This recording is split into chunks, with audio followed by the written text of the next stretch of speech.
কিন্তু এই আশুরা আমাদের মনে নেই। আমাদের জেহেন অন্তর জুড়ে আসে কারবালার আশুরা। এটা বাস্তব। কারবালার মাঠে রাসূলুল্লাহ সাল্লাল্লাহু আলাইহি ওয়াসাল্লামের ওয়াফাতের মৃত্যুর মাত্র 50 বছর পরে, মাত্র সেই মুসলমানদেরই, তার উম্মতেরই কিছু মানুষ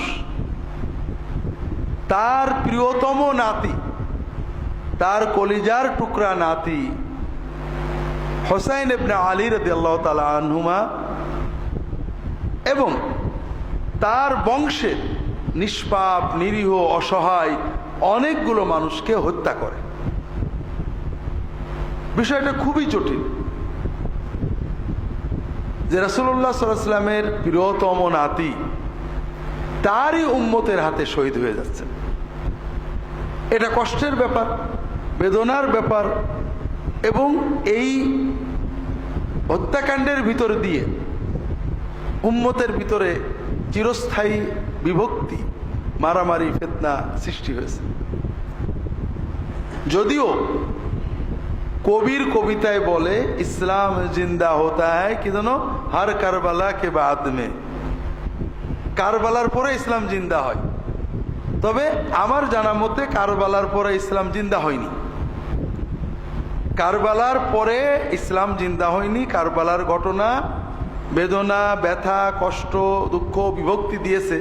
কারবালার ঘটনায় যারা হত্যা কাজে শরীক হয়েছে সবাই নিহত হয়েছে, অপমৃত্যু হয়েছে, ধ্বংস হয়েছে, সবই ঠিক আছে, কিন্তু ইসলাম জিন্দা হয়েছে এরকম নজরে পড়ে না। তো যাই হোক, আমরা কারবালার ঘটনা এবং এক্ষেত্রে আমাদের করণীয় সুন্নাতের আলোকে কি হওয়া উচিত সংক্ষেপে বলানোর চেষ্টা করব ইনশাআল্লাহ। মূল বিষয় হলো রাসূলুল্লাহ সাল্লাল্লাহু আলাইহি ওয়াসাল্লাম মানবতার জন্য একটা নতুন রাজনৈতিক ব্যবস্থা আনলেন, যেটা বিশ্বে ছিল না। আরব দেশে তো ছিল নাই। আরব দেশের মানুষ ছিল কবিলাতান্ত্রিক, গোত্রভিত্তিক। কোনো রাষ্ট্র কিন্তু আরব দেশে ছিল না। রাসূলুল্লাহ যখন আসেন আরবে কোনো রাষ্ট্র ছিল না। ছিল একদম সিরিয়ার পাশে এবং পারস্যের পাশে ছোট রাষ্ট্র ছিল। রাষ্ট্র মানে একজন রাষ্ট্রপ্রধান, তার হাতে বাহিনী, বিচার আচার, জনগণ যে যে গোষ্ঠীর হোক আর যে দলের হোক রাষ্ট্রের আইন মেনে চলতে হবে। আর আরব দেশে ছিল রাষ্ট্র বলে কিছু নেই, সমাজ ছিল আর গোত্র। প্রত্যেক ব্যক্তি তার কবিলা, মন্ডল গোষ্ঠী, মন্ডলদের হেড। সে বললে অস্ত্র নিয়ে বেরিয়ে যাবে, সে বললে দাঁড়িয়ে যাবে, সে বললে লড়াই করবে। প্রত্যেক গোত্রের মানুষ তাদের গোত্রের প্রধানের নির্দেশে চলতেন। গোত্র হলো রাষ্ট্র। যুদ্ধ হবে, গোত্রের প্রধান বললে হবে এই দলে এই দলে, ওটা উনি বলবেন। ওই সময়ে বিশ্বে রাষ্ট্র ছিল। আরবের বাইরে মিশরে, সিরিয়ায়, পারস্যে, ইউরোপে, ভারতে, চীনে সব জায়গায় রাষ্ট্র ব্যবস্থা ছিল। তবে গোত্র এবং রাষ্ট্রের একটা মিল ছিল। গোত্র ব্যবস্থা রক্তের উপরে ভিত্তি। একজন মারা গেলে তার ভাই অথবা ছেলে গোত্রের প্রধান হলো, একজন মারা গেল তার ভাই, ছেলে, ভাতিজা গোত্রের প্রধান হবে। রক্ত, বংশ এখানে মেন। আবার যে রাষ্ট্র ব্যবস্থা চালু ছিল বিশ্বে, সেটাও ছিল রক্ত বংশতান্ত্রিক। রাজা মরে গেলে রাজার ছেলে, ভাই, বউ কেউ না কেউ রাজা হবে, বাইরের কেউ না। আপনারা শুনেছেন ডেমোক্রেসি বলে একটা শব্দ আছে, আমরা বাংলায় বলি গণতন্ত্র। এটা রাসূলুল্লাহ সাল্লাল্লাহু আলাইহি ওয়াসাল্লামের আগেই, কয়েকশো বছর আগে গ্রিসে জন্ম নিয়েছিল এবং সেখানেই মারা গিয়েছিল। গণতন্ত্র হলো জনগণের পরামর্শই দেশ চলবে, সরাসরি বা পরোক্ষ। রাসূলুল্লাহ সাল্লাল্লাহু আলাইহি ওয়াসাল্লামের সময়ে সারা বিশ্বে রাষ্ট্র ব্যবস্থাও ছিল বংশতান্ত্রিক, আর আরব দেশের সমাজ ব্যবস্থা ছিল কবিলাতান্ত্রিক। বংশতান্ত্রিক রাষ্ট্র ব্যবস্থায় আরেকটা বিষয় ছিল, রাজা মানে মালিক আর জনগণ হলো প্রজা। প্রজা হলো মালিক অধীন। রাজা যেটা বলবে মেনে নিতে হবে। যদি বলে এখান থেকে বাড়ি সরো, ওইখানে যাও, যেতে হবে। যদি বলে বাঁচো বাঁচো, মরো মরো। রাজা এবং প্রজার সম্পর্ক ছিল মালিক এবং মামলুকের। রাজা এবং প্রজার সম্পর্ক ছিল মালিকের সাথে তার মালিকানাধীন দ্রব্য বা মানুষের। এখানে রাজ্য কি করে চলবে জনগণের কোনো ইচ্ছা বিষয় না, রাজা যেটা বলবে সেইটা। এটাকে বলা হয় স্বৈরতন্ত্র, অটোক্রেসি। রাসূলুল্লাহ সাল্লাল্লাহু আলাইহি ওয়াসাল্লাম আরব দেশে আসলেন, তিনি দ্বীনের পাশাপাশি একটা রাষ্ট্র দিয়ে গেলেন। সেই রাষ্ট্রটা আবার দিলেন কি সম্পূর্ণ অভিনব নতুন রাষ্ট্র, বংশতান্ত্রিক নয়, যোগ্যতাতান্ত্রিক। যে কোনো যোগ্য মানুষ রাষ্ট্রের প্রধানে উপরে যেতে পারে। আলাইকুম বিসসামি আতা ওয়াইন উম্মের আলাইকুম আবদুন হাবশি। যদি একজন কালো কাফরি নাকবোচা কানবেকা কৃতদাস সেও যদি তোমাদের আমির হয়, শাসক হয়, প্রশাসক হয়, তার আনুগত্য করতে হবে। দ্বিতীয় বিষয়, এখানে জনগণের পরামর্শ নিয়ে চলতে হবে। আমরুম শুরা বাইনাহুম, প্রতিটি কাজ আমানত আদায় করতে হবে, ইনসাফ আদালত প্রতিষ্ঠা করতে হবে। জনগণ ইচ্ছা করলেই শাসকের সমালোচনা করতে পারবে, তার সামনে আইন পেশ করতে পারবে, যেটা ঠিক হয়নি। এই যে সিস্টেম, এটা অভিনব ছিল। আরবরা তো দেখেইনি, দুনিয়ার মানুষ ওই সময় দেখছিল না। এখন রাসূলুল্লাহ সাল্লাল্লাহু আলাইহি ওয়াসাল্লাম যখন তার মৃত্যুর সময় আসলো, সাধারণ মানুষ সবাই আশা করছে তিনি কাউকে গদ্দিনশীল করে যাবেন। কারণ আইন কানুন যাই দেয়া হোক, নিয়ম হলো কেউ মরার সময় কাউকে না কাউকে বলে যাবে আমার পরে তোমরা এর দেখবা। রাসূলুল্লাহ সাল্লাল্লাহু আলাইহি ওয়াসাল্লাম এটা যদি বলতেন তাহলে সহজ হতো মানুষের জন্য। কিন্তু এই যে নতুন সিস্টেম রাসূলুল্লাহ সাল্লাল্লাহু আলাইহি ওয়াসাল্লাম দিলেন, এটা প্র্যাকটিক্যাল হতো না। যেমন আপনি সাঁতার শেখাবেন, হাত ধরে রেখেছেন, প্র্যাকটিক্যাল হলো না। হাত ছেড়ে ধাক্কা মেরে পানিতে দিলেন, 5 গাল ডক ডক করে পানি খাবে, পেট একটু ফলবে, সাঁতার শিখে যাবে। তো এখন রাসূলুল্লাহ সাল্লাল্লাহু আলাইহি ওয়াসাল্লাম কাউকে দায়িত্ব দিয়ে গেলেন না। তখন সাহাবীদের ভিতরে দুটো ধারা ছিল। রাসূলুল্লাহ সাল্লাল্লাহু আলাইহি ওয়াসাল্লাম বংশের অনেকে মনে করতেন, অথবা কোনো কোনো সাহাবী মনে করতেন যে রাসূলুল্লাহ যাই বলেন, যুগ যুগ ধরে তো বংশতন্ত্রই চলছে। আমাদের দেশে কোনো পীর সাহেব যদি মরে যান, তার গদ্দিনশীল কি হয়? যদি অন্য কেউ হয়, মুরিদরা মানতে চায় না। এটা আমরা পীর সাহেবরা, পীর দরবারের লোকেরা করতাম। এখন রাজনীতিবিদরা কি করেন? কি করেন? এখন রাজনীতিতেও বংশতন্ত্র। কেন? কারণ মানে আমরা মানসিকতাই ওই রকম রয়ে গেছি। যদিও বলছি গণতন্ত্র, কিন্তু বংশের একজন মানুষকে যত কদর করি, অন্য বংশের মানুষের ওই রকম কদর করতে পারছি না। এজন্য নেতার বংশের যদি কেউ আসে, যত সহজে দল ঐক্যবদ্ধ হয়ে যায়, বাইরের কেউ গেলে ওরকম হয় না। এটা আমরা আমাদের দেশেও জানি। আরব দেশে আরো কঠিন। সবাই অনেকেই মনে করছিলেন রাসূলুল্লাহ সাল্লাল্লাহু আলাইহি ওয়াসাল্লামের প্রিয়তম সাহাবী আবু বকর রাদিয়াল্লাহু তাআলা আনহুকে হয়তো দায়িত্ব দেবেন, কারণ সব সময় তিনি তার পাশে আছেন। কেউ কেউ মনে করছিলেন হয়তো তিনি তার বংশের কাউকে দেবেন, কারণ যুগ যুগ ধরে তো বংশতান্ত্রিক হয়েই আসছে, তার বংশে তো যোগ্য লোক আছে, তিনি দিতে পারেন। রাসূলুল্লাহ সাল্লাল্লাহু আলাইহি ওয়াসাল্লাম কাউকে দেননি। তার ওফাতের পরে সাহাবীরা দ্বিধাদ্বন্দ্ব, কে হবে? আনসারীরা বলেন আমরা, মুহাজিররা বলেন আমরা, বংশের লোকেরা কেউ কেউ বলছিলেন আমাদের থেকেও হবে। শেষ পর্যন্ত নানান রকমের কথাবার্তার মাধ্যমে আবু বকর রাদিয়াল্লাহু তাআলা আনহু খলিফা হলেন, এরপরে ওমর হলেন, এরপর ওসমান হলেন। সবসময় কিছু মানুষ মনে করছিল রাসূলুল্লাহ সাল্লাল্লাহু আলাইহি ওয়াসাল্লামের বংশের কেউ হতে পারে, যোগ্যতা আছে। আবার অনেকেই মনে করছিল যে না, সাহাবীরা আরো আছেন, তারাও যোগ্য।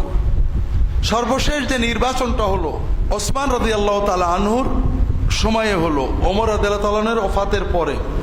ওমর বললেন তোমাদেরকে রেখে গেলাম, আব্দুর রহমান আউফ, ওসমান, আলী, তালহা, জুবাইর,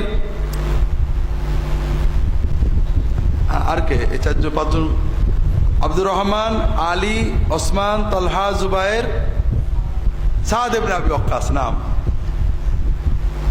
রাদিয়াল্লাহু তাআলা আনহুম আজমাইন।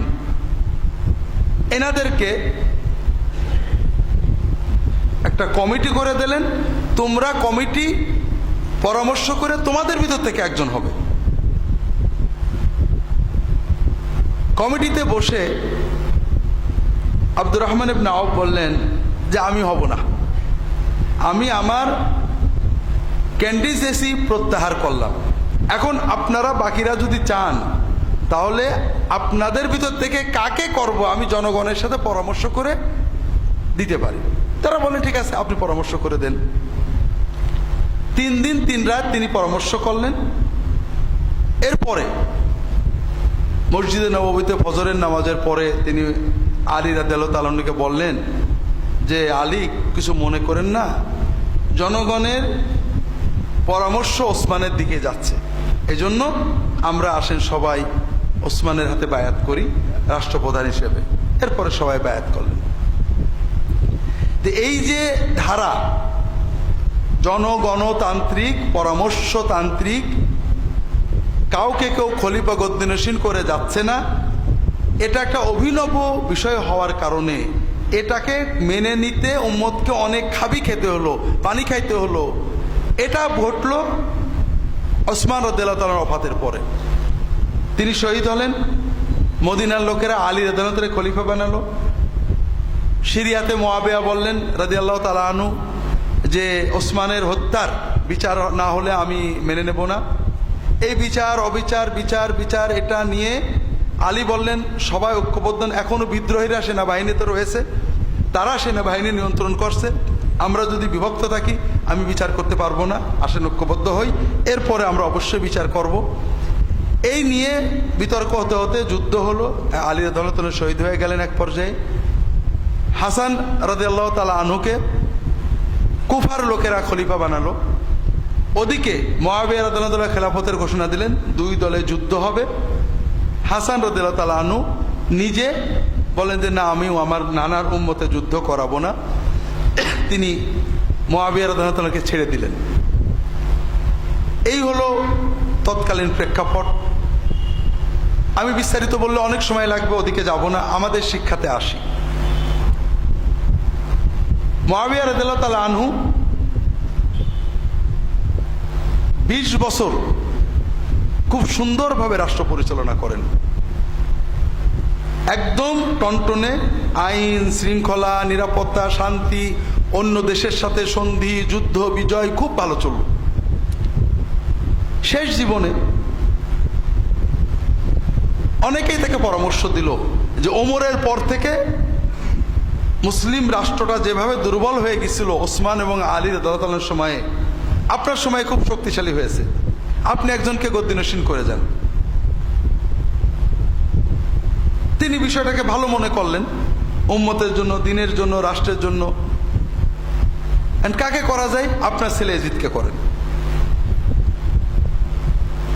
আপনারা তো মনে করেন যে এজিদের পক্ষে বোধহয় কেউ ছিল না। আচ্ছা বলেন, আমি হুজুর যদি ভোটে দাঁড়ায়, প্রেসিডেন্ট ভোটে, আর আমাদের দেশের কোনো প্রেসিডেন্ট বা প্রধানমন্ত্রী ছেলে দাঁড়ায়, ভোট কে বেশি পাবে? কর। হ্যাঁ, আমরা হয়তো মনে করি তৎকালীন মুসলিম বিশ্ববোধে এজিদের পক্ষে কেউ ছিল না, অধিকাংশ এলাকায় এজিদের পক্ষে ছিল। আরব কবিলাগুলো, বিশেষ করে মক্কা শরীফ, মদিনা শরীফ, কুফা বাদ দিলে অধিকাংশই তাদের কথা হলো এটা খুব ভালো হয়, দেশের আইন শৃঙ্খলা ভালো থাকবে। কিন্তু মক্কা শরীফ, মদিনা শরীফ, পুরনো সাহাবীরা তখনও বেঁচে আছেন অনেকেই, তারা এটা পছন্দ করলেন না, অনেকে রাজিও হলেন না। এই অবস্থায় মুআবিয়া রাদিয়াল্লাহু মারা গেলেন। ইসলামী রাষ্ট্র ব্যবস্থায় আগের সরকার বলে গেলেই রাষ্ট্রপ্রধান হয় না, রাষ্ট্রপ্রধানের মৃত্যুর পরে যখন জনগণ মেনে নেয় তখন সেটা রাষ্ট্রপ্রধান বলে গণ্য হয়। অধিকাংশ জনগণ এজিদের বায়াত করলো। মক্কা শরীফ, মদিনা শরীফের লোকেরা অনেকে এজিদের বায়াত করলো না। কেউ কেউ করলো। কুফার লোকেরা লক্ষ লোকে চিঠি লিখে পাঠালো মদিনায় ইমাম হুসাইন রাদিয়াল্লাহু তাআলা আনহু ছিলেন। চিঠি লিখে পাঠালো, আপনি আসেন, আপনাকে আমরা বাদশাহ বানাবো। মুআবিয়া মারা গিয়েছেন রাদিয়াল্লাহু তাআলা আনহু, এখন খলিফার পদ শূন্য, আপনাকে আমরা খলিফা না, আর কোনো খলিফা মানব না। তিনি মদিনার বন্ধুদের কাছে পরামর্শ চাইলেন, সবাই বললেন যাবেন না। কুফার লোকেরা খুবই দুর্বল প্রকৃতির, মানে আমি বলছি, এটা সাহাবীরা বলেননি, আমাদের বাংলাদেশিদের মতো বিরাট নারায়েত তাকবীর দিয়ে আমার পিছনে আসে লক্ষ লক্ষ, ওই দিক থেকে একবার সাউন্ড এসে দেখবেন কিচ্ছু নেই। আর সিরিয়ার লোকেরা অসম্ভব জেদি, তারা ময়দান ছাড়বে না। কুফার লোকেরা আপনার বাবাকে জ্বালাইছে, তারা তাদের প্রতিজ্ঞা রাখেনি। ভক্তি আছে, মহব্বত আছে, কিন্তু কাজের সময় এলোমেলো হয়ে যায়। আপনি ওদের কাছে যান না, আপনি মদিনায় শান্তিতে থাকেন, রাষ্ট্র আপনার দরকার নেই। লম্বা কথা, এক পর্যায়ে উনি বললেন যে না, আমি ভয়ে বসে থাকবো, সুন্নত কায়েমের জন্য, শরিয়া কায়েমের জন্য, হাত কায়েমের জন্য আমি যাব না। তারা চাচ্ছে, আমি তো চাচ্ছি না। তখন উনি পরিবারের সদস্য নিয়ে মক্কা হয়ে কুফায় রওনা দিলেন। উনি যুদ্ধ করতে যাননি, উনি গিয়েছেন, কুফাবাসী বায়াত করেছে, উনি তাদের দায়িত্ব গ্রহণের জন্য গিয়েছেন। এই জন্য পরিবারের সদস্য নিয়ে গেছেন, কোনো সৈন্য নিয়ে যাননি। এজিদ খবর পেয়েছে, তখন তার মোবাইল ছিল না, খবর পেয়েছে। কুফার লোকেরা হুসাইন রাদিয়াল্লাহু তাআলা আনহুর সাথে যোগাযোগ করছে। এজিদ দ্রুত, কুফার গভর্নর ছিলেন এক সাহাবী নোমান ইবনে বাশির, সম্ভবত মনে হয় রাদিয়াল্লাহু তাআলা আনহু। এজিদ তাড়াতাড়ি ওবাইদুল্লাহ বিন জিয়াদকে পাঠিয়েছে, দ্রুত যে কুফার থেকে নোমানকে সরাও, তুমি দায়িত্ব গ্রহণ করো, কুফাবাসীদের এমন সাইজ করবা যেন আর হুসাইন নামও মুখে না নেয়, আর হুসাইন যেন কুফায় ঢুকতে না পারে, আগেই তাকে ব্যারিকেড দিবা, দিয়ে ব্যাক করিয়ে দিবা। যাই হোক, ওবাইদুল্লাহ ইবনে জিয়াদ কুফায় আসার পরে কয়েকদিনের ভিতরে সব সাইজ, কুফাবাসীর আর কোনো জিন্দাবাদ নেই, এখন আর কেউ হুসাইনের পক্ষে নেই। এখন বাহিনী নিয়ে কারবালার প্রান্তরে হুসাইনকে ঘেরাও করলেন ওবাইদুল্লাহ বিন জিয়াদের বাহিনী। হুসাইন রাদিয়াল্লাহু তাআলা বললেন যে আমি তো লড়তে আসিনি রে বাবা, তোমরা ডেকেছো তাই আসছি।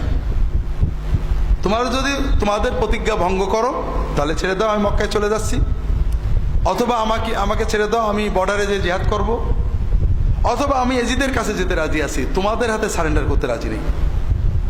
তো যাই হোক, ওরা চিন্তা করলো যে হুসাইনকে যদি আমরা না মারি তাহলে তো এজিদ খুশি হবে না।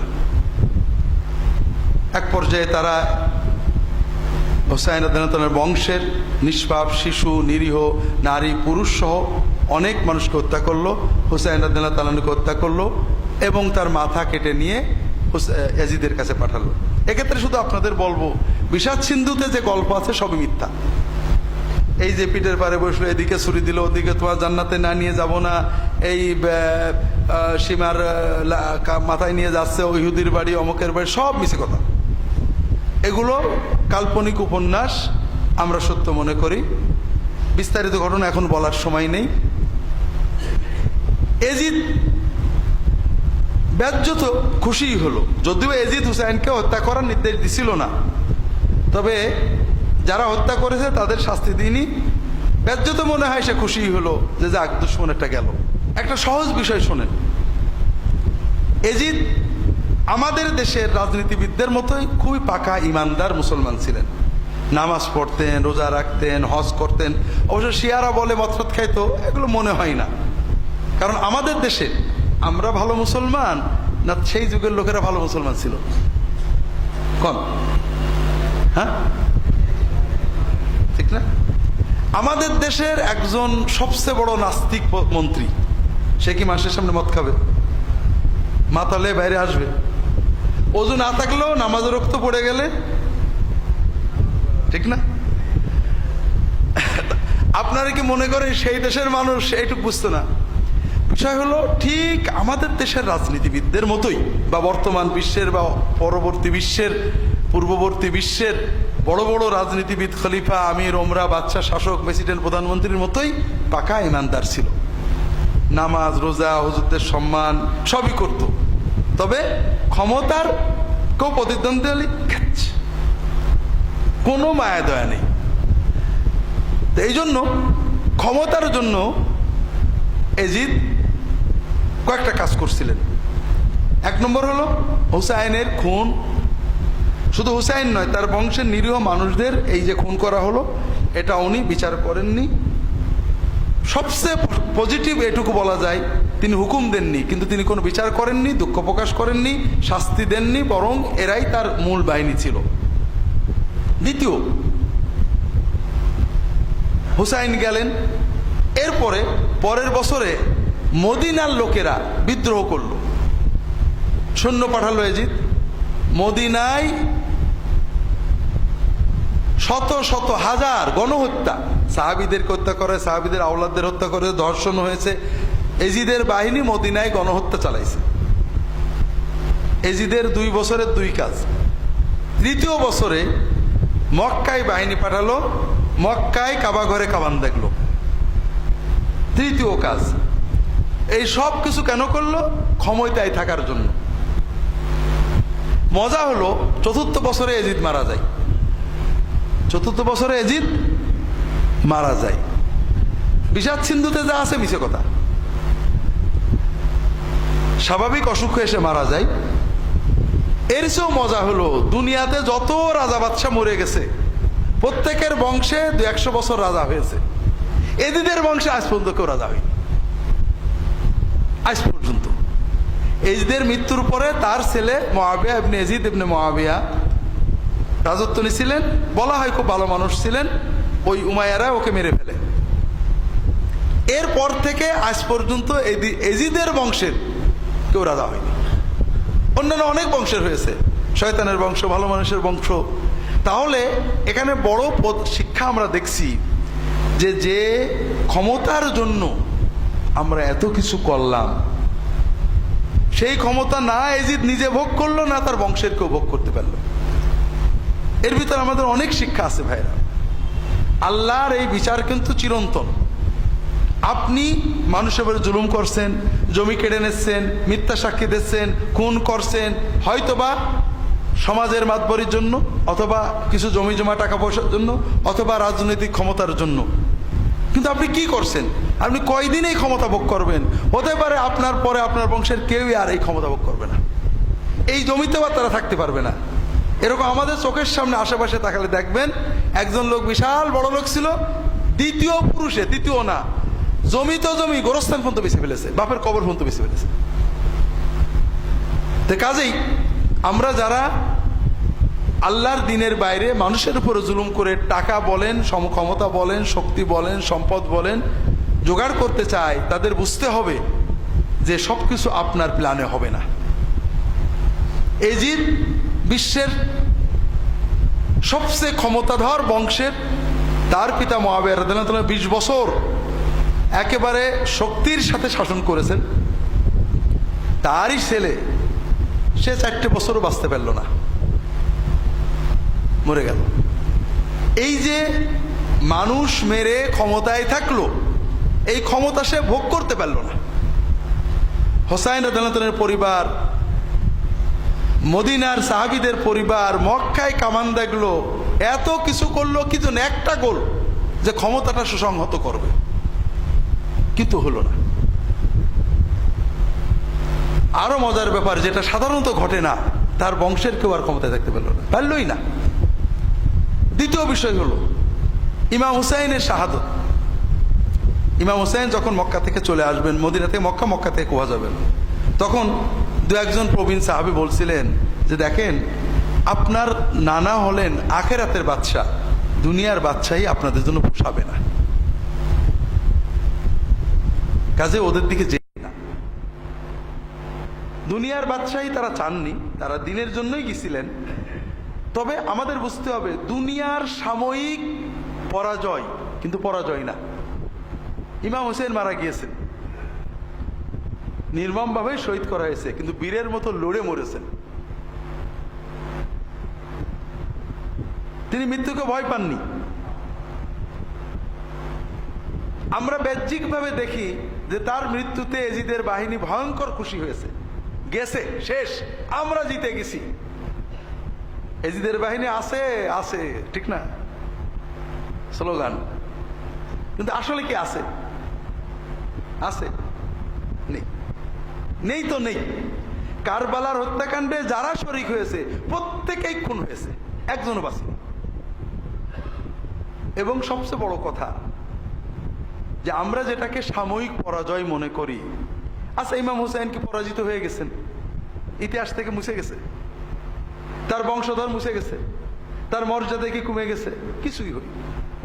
কাজেই একজন লোক সাময়িক হেরে গেছে, যুদ্ধে হেরে গেছে, মরে গেছে, আমি দেখছি এই 10-20 বছরের ইতিহাসে পরাজিত না, এর নাম পরাজয় না।